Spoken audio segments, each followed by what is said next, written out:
Sonam Thakur here. Today I am going to explain how to extract the various responses that are collected by the Google form that you create for a online exam.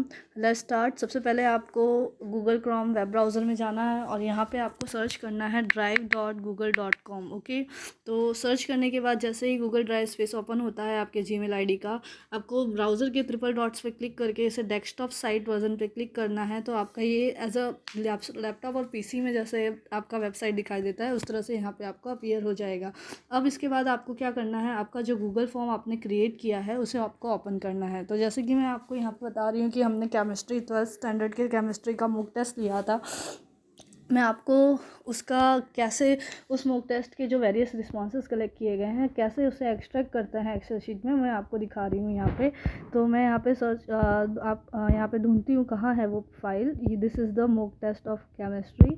आपको इस पर double click करना है, ठीक है। Double click करने के बाद ये फाइल ओपन हो जाएगी। यहाँ पे आपको 2 टैब्स दिख रहे हैं, क्वेश्चन एंड रिस्पॉन्सेज, ठीक है। क्वेश्चंस में हमारा जो क्वेश्चन पेपर है वो अपीयर होता है जो हमने क्रिएट किया है, और रिस्पॉन्सेज में जाके आप यहाँ पे से रिस्पॉन्सेज को जो स्टूडेंट्स ने अटैम्प्ट किए हैं आंसर्स वो आप यहाँ पे एक एक्सेल शीट में एक्सट्रैक्ट कर सकते हो, ठीक है।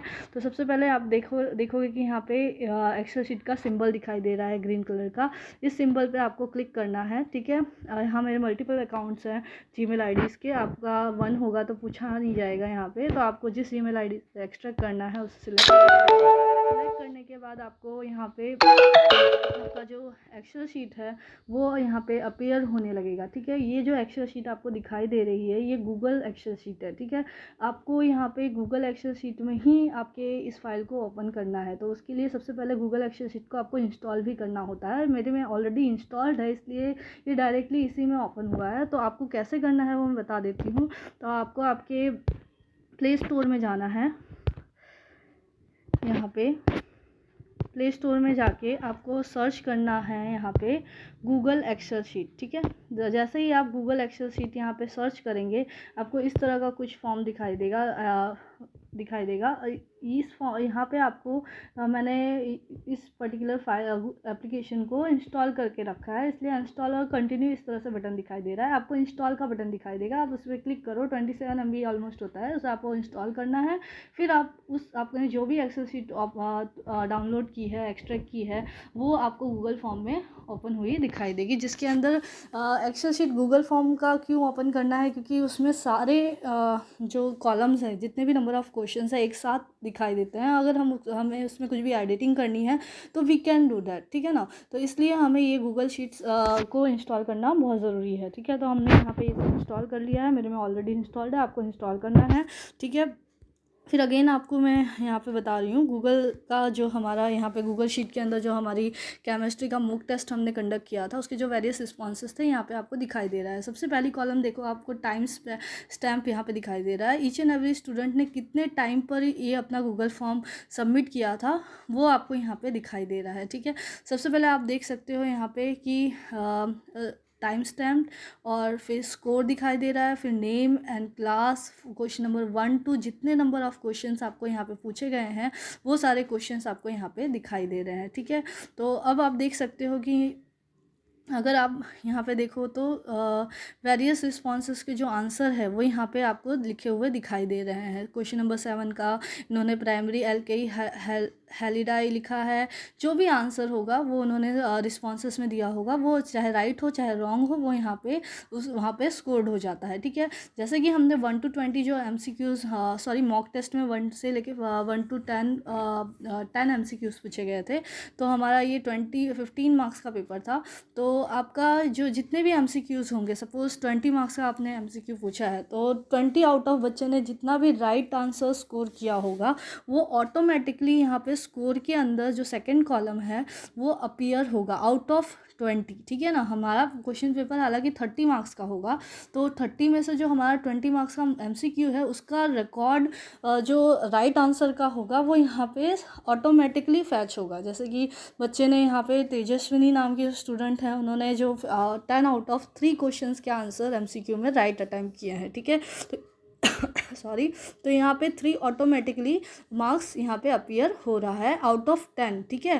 तो अभी 5 मार्क्स का जो हमने डिस्क्रिप्टिव पूछा था उसके रिलेटेड तो हमने राइट आंसर नहीं लिखा था, तो वो हमें मैनुअली चेक करना था।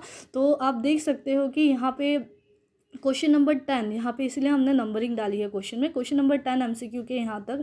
क्वेश्चन नंबर 11 जो कि डिस्क्रिप्टिव का पार्ट था, आप इसे सिलेक्ट करिए। अगर आपको इसको एक्सट्रैक्ट करना है, इस कॉलम को जैसे ही सिलेक्ट करोगे यहाँ पे 2 एरो कीज़ आएंगी, इस एरो की को आपको एक्सट्रैक्ट करके आगे ले जाना है, ठीक है, जहाँ तक आंसर स्टूडेंट का यहाँ पे दिया हुआ है। आप देख सकते हो कि एक पर्टिकुलर स्टूडेंट ने और भी आगे तक आंसर लिखा है, तो आप इसे एक्सट्रैक्ट आगे तक कर सकते हो, ठीक है। इस तरह से आपने इस कॉलम को एक्सट्रैक्ट कर दिया। अब अभी अगर आपको इसका आंसर रीड करना है तो आप इस तरह से यहाँ पे इसका आंसर रीड करो कि इन्होंने क्या आंसर लिखा है, फर्स्ट का आंसर और सेकंड का आंसर इन्होंने स्किप किया है। उसके अकॉर्डिंग जो भी आपको मार्क्स यहाँ पे पुट ऑन करना है आउट ऑफ 5, आप यहाँ पे जाइए और आउट ऑफ 5 सपोज़ यहाँ पे इन्होंने 3 मार्क्स स्कोर किया है आउट ऑफ 5 डिस्क्रिप्टिव में, तो आप देख सकते हो कि यहाँ पे 3 अपीयर हो रहा है, ठीक है। तो आपको यहाँ पे 3 की जगह 3 तो उन्होंने MCQ में स्कोर किया था, प्लस 3 इन्होंने डिस्क्रिप्टिव में स्कोर किया, टोटल 6 हो गया। तो आप यहाँ पे 6 लिख के एरो पे क्लिक कर दीजिए। तो 15 आउट ऑफ 6 मार्क्स इन्होंने descriptive as well as MCQ में स्कोर कर लिया है। तो इस तरह से आपको आपके डिस्क्रिप्टिव के मार्क्स को कैलकुलेट करना है मैनुअली, और फिर यहाँ पे जाके नीचे फंक्शन में जितने ही मार्क्स MCQ में स्कोर किए होंगे उसको एडिट करके आपको डिस्क्रिप्टिव के मार्क्स को ऐड करके फाइनल मार्क्स यहाँ पे रखने हैं। तो आउट ऑफ 15 जितना भी स्कोर है वो यहाँ पे अपडेट हो जाएगा। उसी तरह से आप देख सकते हैं कि यहाँ पे कुछ स्टूडेंट्स ने हैंड रिटन लॉन्ग जो डिस्क्रिप्टिव हैं उसके इमेजेस यहाँ पे अपलोड किए हैं। तो आप जैसे ही इसके इमेजेस के लिंक पे क्लिक करोगे, ठीक है, यहाँ पे आपको ड्राइव ओपन का यहाँ पे ऑप्शन दिखा रहा है। तो आप इसके ऊपर जैसे ही आप क्लिक करोगे तो आपके गूगल ड्राइव में जितने भी इमेजेस स्टूडेंट अपलोड करते हैं एग्ज़ाम में, वो सारे इमेजेस आपके गूगल फॉर्म का जो हेडिंग होगा उस सेम हेडिंग का फ़ोल्डर आपके गूगल ड्राइव स्पेस पे क्रिएट होता है, और उस फोल्डर के अंदर जाके सारी इमेजेस जो उस गूगल फॉर्म के रिलेटेड है उसी पर्टिकुलर फोल्डर में स्टोर होता है। मैं आपको दिखाऊंगी कि कहाँ कैसे स्टोर होता है। जो ये केमिस्ट्री का पेपर एग्ज़ाम हमने कंडक्ट किया था उसके रिलेटेड कहाँ फोल्डर कैसे वहाँ पे क्रिएट हुआ है, कैसे उसके अंदर वेरियस जो इमेजेस बच्चों ने अपलोड किए हैं कहाँ स्टोर हुआ है, वो भी मैं दिखाऊंगी। तो यहाँ पे हमने जैसे कि उस पर्टिकुलर स्टूडेंट के लिंक पे क्लिक किया तो वो पर्टिकुलर आंसर यहाँ पे दिख गया। तो उन्होंने वहाँ पे जो 5 मार्क्स का डिस्क्रिप्टिव क्वेश्चन पूछा था वहाँ पे आप देख सकते हो कि फर्स्ट एंड सेकंड का आंसर यहाँ पे लिखा है, उसे आप रीड करो। जो भी मार्क्स बच्चा स्कोर कर रहा है यहाँ पे उसे आप डिसाइड करके बैक बटन पे जाके आप यहाँ पे सपोज़ 5 आउट ऑफ 5 आ रहा है तो स्टूडेंट ने यहाँ पे MCQ में 10 आउट ऑफ 8 स्कोर किया है। आपको यहाँ पे क्या करना है, 5 आउट ऑफ 5 है तो इस स्कोर बटन सेल पे क्लिक करना है उस पर्टिकुलर स्टूडेंट के, और यहाँ पे जाके 8 + 5 कितना होगा, यहाँ पे 13, आपको 13 लिख के राइट बटन पे क्लिक कर देना है। तो स्टूडेंट ने 15 आउट ऑफ 13 यहाँ पे स्कोर किया है, जो कि उसका रिज़ल्ट यहाँ पे अपडेट हो गया। इसी तरह से इंडिविजुअल हर एक स्टूडेंट का आप यहाँ पे रिज़ल्ट को मैनुअली रिव्यू करके आप यहाँ पे उसके स्कोर को अपडेट कर सकते हो, ठीक है। तो यही एक तरीका है यहाँ पे रिज़ल्ट को मैनुअली रिव्यू देकर उसको अपडेट करना, ठीक है। तो इस एक्सेल शीट में आप जो भी अपडेट करोगे वो ऑटोमेटिकली यहाँ पे सेव हो जाएगा, और यहाँ पे इस बटन पे आपको क्लिक करके बैक चले जाना है। आपने जो भी रिज़ल्ट यहाँ पे क्रिएट किया है, अपडेट किया है, वो ऑटोमेटिकली अपडेट भी हो जाएगा गूगल ड्राइव के अंदर, ठीक है। तो इस तरह से वेरियस रिस्पॉन्सेस को हम यहाँ पे एक्सट्रैक्ट करके उसके अंदर मैनुअल रिव्यू के थ्रू मार्किंग कर सकते हैं। अब मैं आपको बताती हूँ कि जो हमने ये फ़ाइल को एक्सट्रैक्ट किया है, ठीक है, ये एक्सट्रैक्टेड फ़ाइल भी हमारे गूगल ड्राइव के स्पेस में ही स्टोर होती है। मैं आपको दिखा रही हूँ यहाँ पे हमने जो गूगल ड्राइव ओपन किया था, यहाँ पे हमको वहाँ पे चले जाना है। जो मैंने फ़ाइल रिसेंटली एक्सट्रैक्ट की है आप देख सकते हैं यहाँ पे जो स्टूडेंट्स का रिकॉर्ड है, ठीक है, ये जूम नहीं हो रहा है।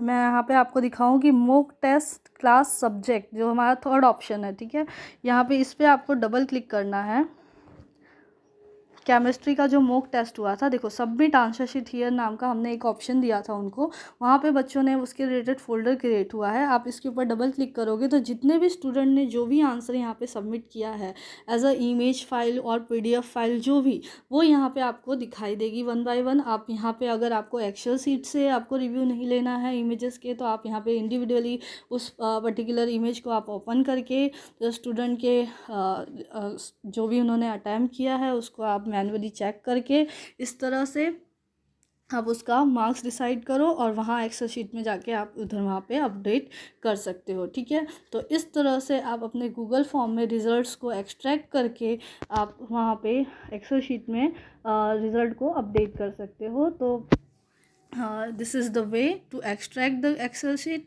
and update the Google sheet of the online exam. Okay, thank you for watching.